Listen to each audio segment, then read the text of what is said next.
Hello everyone. In 1492, as the cross was raised over the Alhambra, and the centuries-long struggle of the Reconquista reached its final climax, many Europeans thought that the war was over. But they were wrong. For men like Juan Ponce de León, the fall of Granada was not an ending. It was merely the opening act of a global holy war. Beside him stood a man whose very existence shatters our modern categories of identity. Juan Garrido, a Black Conquistador and a fellow torchbearer of Western civilization. Historians today memorialize these early Spanish encounters as episodes of extreme violence and loss. And they were. But there were also moments of creation. Join us today as we see how Spain's multi-ethnic crusade and the legend of the Fountain of Youth reveal how the modern American soul was forged in 16th century Florida. I just want to prime you guys and allow y'all to think with me. So within the last couple of decades, there has been a so-called Iberian Turn amongst historians. This is a new perspective which emphasizes Spain's role in laying the foundation for our modern, international, globalized, and interconnected world, contributing to such things like universal human rights, international order, and international law. This is a shift from earlier portrayals of Spain that had endured for centuries, particularly the Black legend aspect of Spain, which portrayed Spain as a backwards medieval empire. And in many ways, it was those things. The Spanish Empire did commit large-scale massacres. They exterminated and eradicated numerous cultures in America. And for centuries, they employed the Inquisition to stifle any form of freedom of expression. And if you watch my other episodes or read any of my research, you could see that I do not hide any of these facts. In my personal opinion, not historical fact, but from my subjective point of view, empires are empires. Empires hurt a lot of people, but they also help a lot of people, depending on which side of the empire you are on. And in my personal opinion, no empire is better than any other empire. For example, the modern day United States, I believe, is every bit as equivalent to 16th century Spain, not better and not worse. And in my opinion, to engage in debates about which empires were more moral, which empires were better, which empires were worse, are simply conversations which reveal your own biases and your own history. Now they say that victors write the history, and yeah, that's largely true. The centuries-long image of Spain being a backwards empire was largely forged by English, Dutch, and Protestant narratives. The Dutch, the Anglos, and the Protestants have largely taken the credit for creating our modern-day world. And don't get me wrong, they deserve a lot of credit. But Spain deserves a lot of credit as well.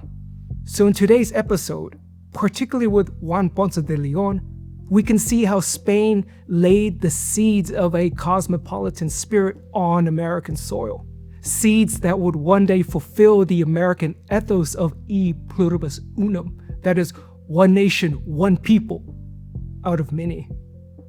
Juan Ponce de León was born in San Tervas de Campos in 1474. He acquired military experience fighting in the final phase of the Reconquista. He witnessed firsthand Spain emerge victorious from its centuries-long struggle with the 1492 fall of Granada. But it would be an error to interpret this as an ending, for it was only the beginning of a global holy war. León accompanied Columbus's second voyage, exporting Spain's crusade to American shores. In the Caribbean, he took part in the extermination, enslavement, and expropriation of the American peoples. What he saw and portrayed as bringing Spanish civilization to people he deemed savages. Marching alongside León was the Spanish soldier and future Fray, Bartolomé de las Casas. Las Casas later wrote about Ana Juana, the Queen of Charagua, who co-ruled with her brother and was lured by the Spanish into a trap. He said, quote, "The governor duped the unsuspecting leaders of this welcoming party into a gathering in a building made of straw, and then ordered his men to set fire to it and burn them alive. All the others were massacred, either run through by lances or put to the sword. As a mark of respect and out of deference to her rank, Queen Anacoana was hanged, unquote, for his ruthless efficiency in bringing Spanish dominion to America. León was rewarded with governorship over San Juan Bautista, today known as Puerto Rico. But the king also granted León the license to explore the lands to the north. León must have heard reports from the peoples we today label as the Taínos, that there was an island called Bimini. León must have wondered if it was worth the risk to sail off into the vast unknown. León used the enslaved Taíno people to work his gold mines, providing for his material wealth. But here's the thing: pestilence, rebellion, and repeated massacres, in addition to overwork, had all contributed to declining population of enslaved Taíno workers. If reports of Bimini were true, then there was good money to be made in enslaving those islanders, selling them or putting them to work. But he also needed troops. For Florida, León would recruit free and enslaved Africans as soldiers to augment Spanish forces. From the earliest days of Spain's conquest of America, Africans had been an ubiquitous presence amongst Spanish forces. In the 16th century, Africans had established themselves in Spanish and Portuguese cities, primarily in ethnic enclaves. The ones who assimilated into Spanish culture and adopted Roman Catholicism became known as Ladinos. And many Ladinos earned their living as Black Conquistadors. One of these was Juan Garrido, who was born in West Africa around 1480. He lived in Lisbon in Portugal and also in Castile, Spain, during the 1490s. In the early 1500s, he arrived in the Caribbean, on the island of Santo Domingo. And for the next roughly 15 to 20 years, Garrido was amongst the Spanish forces conquering Puerto Rico and Cuba. Diego Velázquez de Cuellar, an eyewitness who was actually there for these events, wrote that in the conquest of Cuba there were many black slaves who had participated in the invasion of these lands. In particular, Garrido would begin the history of African Americans or black people on American soil. That is, the very territory of the modern-day United States. And the first black people to come upon American shores were not enslaved, but free. And they were in Florida to enslave others. Now, historians disagree over how exactly Florida got its name. Some scholars say León named the land Florida because the Easter holy day, Pascua Florida, or the Festival of Flowers, had just passed. Other historians say it was because León saw the land with numerous flowers, thereby naming Florida simply La Florida, or the place of flowers. In 1513, León and Garrido landed in Florida, although no one knows where exactly. And surprising to no one, their earliest encounters with native Floridians were fraught with violence. León and Garrido managed to capture a few Floridians and realized they wore gold jewelry. Some historians say that the Calusa scavenged that gold from a previous Spanish shipwreck. Others believe the gold came from pre-European trade. But whatever the case, the Spanish believed Florida to be wealthy. The Calusa naval force of canoes proved to be surprisingly effective against Spain's supposedly superior caravels. And the Calusa Marines were not at all intimidated by cannons. They swarmed the Spanish ships and boarded them. With supplies running low, León turned back and reported his findings. The Spanish monarch rewarded León with the title of Adelantado, giving him lordship over Florida and Bimini. He eventually returned to Florida to solidify Spain's global crusade. And he returned in 1521 with a much larger force to establish missions and spread Roman Catholicism.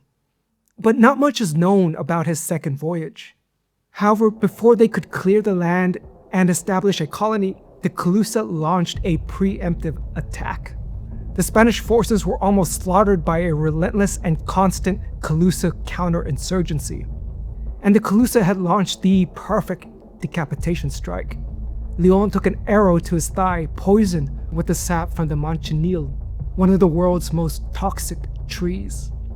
Although nothing of León's immediate state was recorded, from modern studies of the manchineel's effects, we can assume that León experienced a creeping, burning sensation like fire running through his veins, putting him in a state of agonizing pain and therefore unable to issue commands.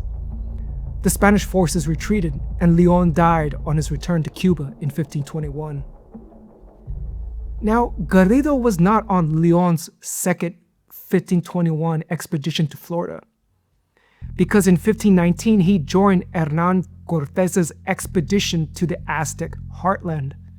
The same year, León was undoubtedly screaming in pain from his rapidly necrotizing wounds. Garrido was seeing the splendor and magnificence of Tenochtitlan with his very own eyes. Garrido was even amongst the survivors of La Noche Triste, where the Spanish forces were driven out of the Mexica capital. Now, it would be a mistake to end the story of American cosmopolitanism with the multi-ethnic Spanish forces of Florida. As a cultural historian, of course I'm going to argue that we need to look at the culture and the mentalities of the conquistadors. And for that, we need to revisit the myth of the Fountain of Youth that was attached to Juan Ponce de León, a false narrative that claimed that Juan Ponce de León was in Florida looking for some magical fountain to live forever. The 16th century historian Gonzalo Fernández de Oviedo was the first to claim that León was searching for the Fountain of Youth. But why would he attach this narrative to León? Well, for one reason, stories of magical and mythical things and springs were on the minds of Europeans at the cusp of the Age of Discovery. Aristocrats like León would have been likely familiarized with ancient Greek myths. We could see the idea of rejuvenating waters in classical Greek mythology. According to ancient texts, the sorceress and priestess Medea used water from a spring to rejuvenate an ancient Greek king. Now, this king was the father of the legendary Jason, that is Jason of the Argonauts. Jason and his crew, which included Hercules, went on a mission to fetch the Golden Fleece from the king Aeetes of Colchis. The group known as the Argonauts made a few stops on their way to retrieve the Golden Fleece. They faced many adventures. At the Isle of Lemnos, for example, the Argonauts encountered a tribe of murderous heroines. In the land of Doliones, the Argonauts encountered a tribe of mountain giants called the Gegenes, but Hercules draxed the giants. In Thrace, the Argonauts rooted out the Harpies. Once Argo and its crew reached Colchis, they would have to get the Golden Fleece from Aeetes, the king. He agreed only to hand the Golden Fleece over to Jason upon the completion of a set of tasks. The first task was to plow a field using the Calcatoroi, which were two fire-breathing bronze-hoofed bulls. For the second task, Jason had to plant dragon's teeth in the field he had plowed, and then defeat the stone warriors that sprouted from them. Jason eventually acquires the Golden Fleece, but his trials and tribulations were not over. He encountered the Sirens, the very same Sirens who almost led Odysseus astray. At the island of Crete, the Argonauts encountered the bronze titan, Talos. Now I bring up this ancient Greek legend because many of the Spanish conquistadors would have seen themselves as the modern day equivalent of these ancient Greek warriors, these ancient Greek heroes going off into the unknown, meeting the unknown.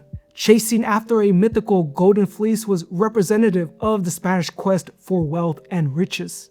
Now, while higher ranking conquistadors would have been familiar with classical texts such as these, Juan Ponce de León was probably more familiar with the medieval literature going around at that time, which brings us to the Alexander Romance, one of the best known novels during the 16th century.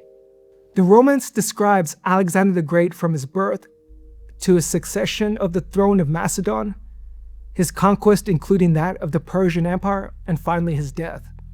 The life of Alexander the Great was frequently discussed in medieval Arabic literature, appearing in Arabic works of history, geography, wisdom literature, stories of prophets, and even in discussions about the Quran. And every time, each author added elements from their own cultural backgrounds, changing the story just a little bit. While the Iberians no doubt knew of Alexander the Great through their history of being ruled by Rome, there were particular elements of the medieval Alexander Romance that illustrate unmistakably Arabic influences, the most important being the so-called fountain of youth or immortality. While the concept of rejuvenating water is a universal human motive, one cannot ignore the many other Arabic influences in the Alexander Romance, but we're going to stay focused on the Fountain of Youth for now. Scholars argue that the narrative of Alexander the Great searching for the Fountain of Immortality was heavily inspired by the Epic of Gilgamesh, where the ancient Gilgamesh sought immortality himself. And scholars argue that when the Islamic Empire conquered Iberia, culture began to flow from Baghdad to Cordova, including legends of Alexander the Great.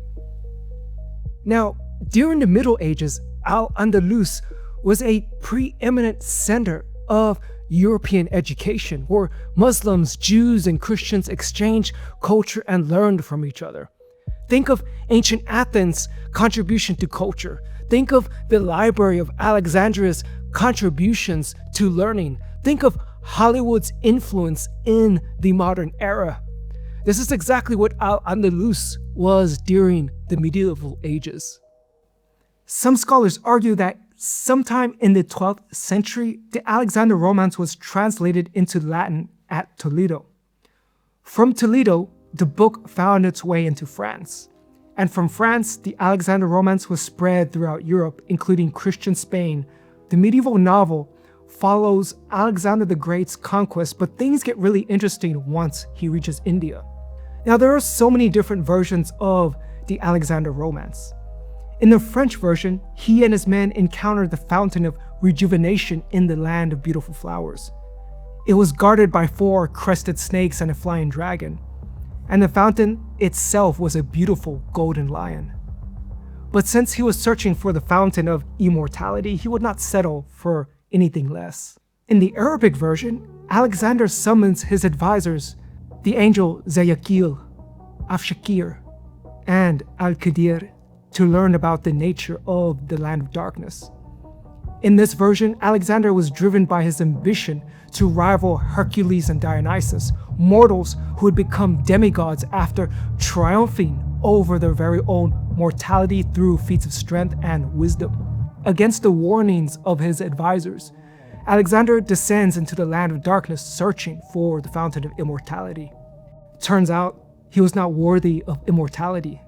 The qualities that made him immortal in Western culture are exactly the attributes that prevented him from achieving literal immortality in his own life: his unbounded ambition.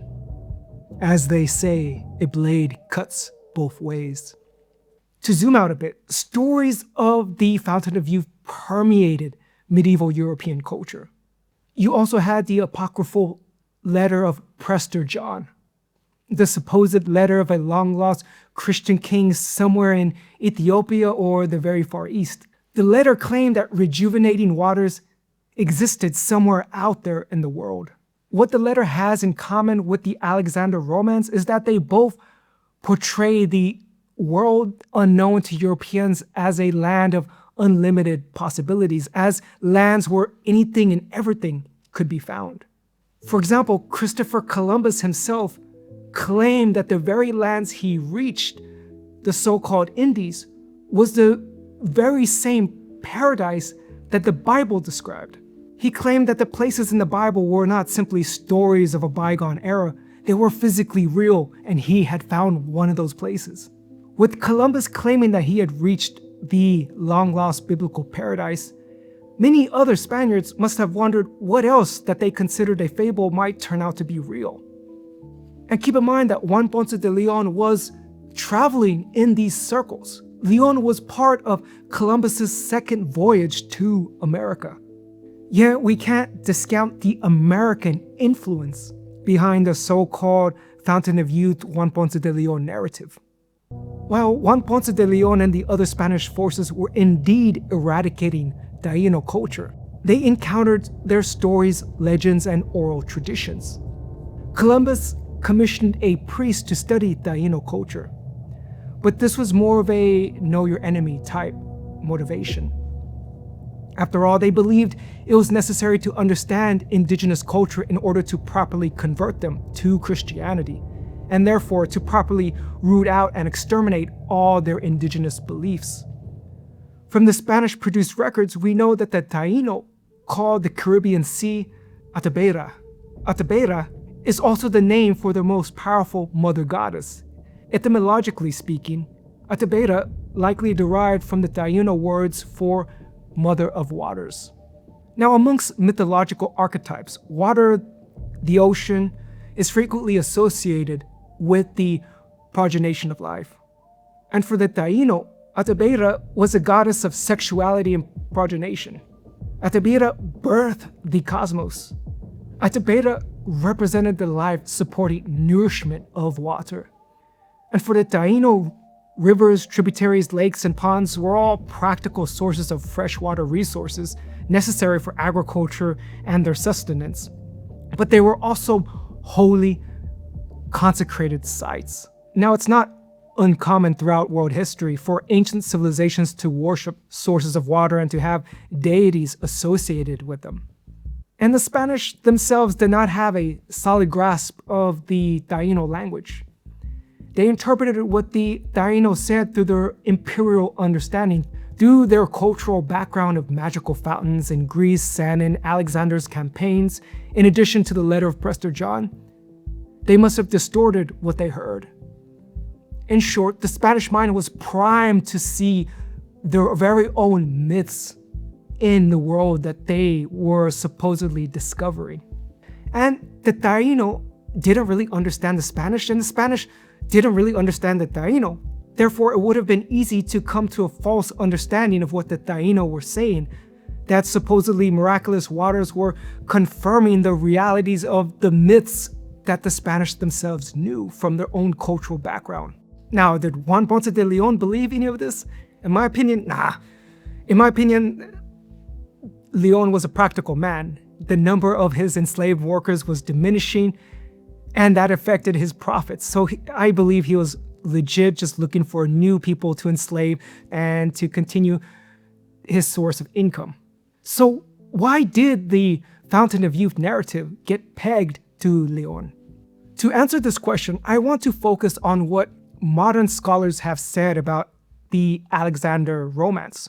Why Alexander failed to find the fountain of immortality he sought. Alexander's failure was seen as punishment for his massive ego and overbearing ambition, of a hero whose very strength caused his very own downfall, when his relentless pursuit of more and more finally caught up with him. And this sounds a lot like Juan Ponce de León. León was a man who already embodied the Spanish ethos of plus ultra. He conquered the Caribbean. He earned fame and honor. He accrued massive wealth. But it was not enough. León's biggest enemy was himself. A man whose very ambition was initially a source of strength, turned against him when he encountered fierce Calusa resistance. León, like Alexander, were punished by their greed, by their very lack of restraint, by their inability to say, "I have had enough." But moreover, the story of Juan Ponce de León searching for the Fountain of Youth, I argue, represents the globalizing Spanish Empire. That is a cosmopolitan empire in the making. The narrative of León searching for this magical fountain reveals cultural syncretism. Cultural syncretism being when two or more cultures combine to create something brand new. The narrative of Juan Ponce de León searching for the fountain of youth blends Greek, Arabic, French, Spanish, and American culture all together, creating a very brand new, specifically American myth. Therefore, Juan Ponce de León and Juan Garrido's ventures into Florida brought Spain's cosmopolitan spirit to American soil, in both thought and action. In the multicultural imagination of the Spanish conquerors, but also in the multi-ethnic crusading coalitions that were actually used to try to conquer new lands. Juan Garrido's involvement in the early exploration of Florida embodied Spain's Christian universalism and imperial ambitions, a precursor, I argue, to our very modern idea of the world citizen. But to zoom out even more, León and Garrido's venture into Florida illustrate how Western civilization is a broad, overarching metaculture shared across cultures and continents that is not limited exclusively to Europe and those of purely European descent.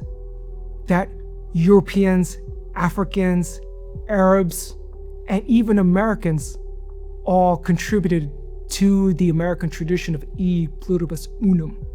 And we could still see evidence of this to this very day in the fact that the United States still uses the name Florida, the name León gave to this undiscovered land.